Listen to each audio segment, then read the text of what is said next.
Ciao mes gars, mes amis, c'est Rita Paradis Massay Balago Faramaren qui est là parmi nous. Sama gars yi nee naa leen coiffure bu bees ak vidéo yi ñëwaat kon dama ne tabaski baa ngi ñëw bu kenn jaay sa ngor àndal ak sa ngor dignité ak personnalité bu la dara jaral ngay jaay sa ngor nee naa la loo amul muñ ko te xam ne tabaski benn fan kese la te nee naa la ki ngay dem di ko ñaani rek am na loo xamante ne bu la ko xamalee rek amatoo secret biir kër te nee naa secret biir kër c'est très important ci doomu aadama nee naa la nit loo ñàkk toogal sa biiram néeg rek yàlla dina la fa fekk boo ñaanee ci yàlla te bañ a jaay sa ngor àndal ak sa ngor bu leb greffage bu leb yére bu leb dàll bu leb dara boo lekkee ba suur naan ba màndi toogal rek jàkkaarloog sa télé di seetaan sa télé di naan sa jus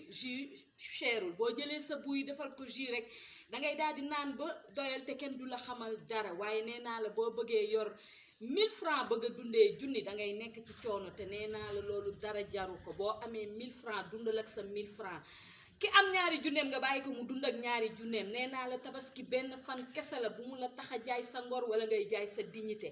àndal ak sa ngor ak sa dignité ak sa personnalité loo amul rek diis ko yàlla rek te toog xaar nga xam ne yàlla bu loo ko diis rek mu fajal la ko kon sama gars yi I love you so much. Thank you.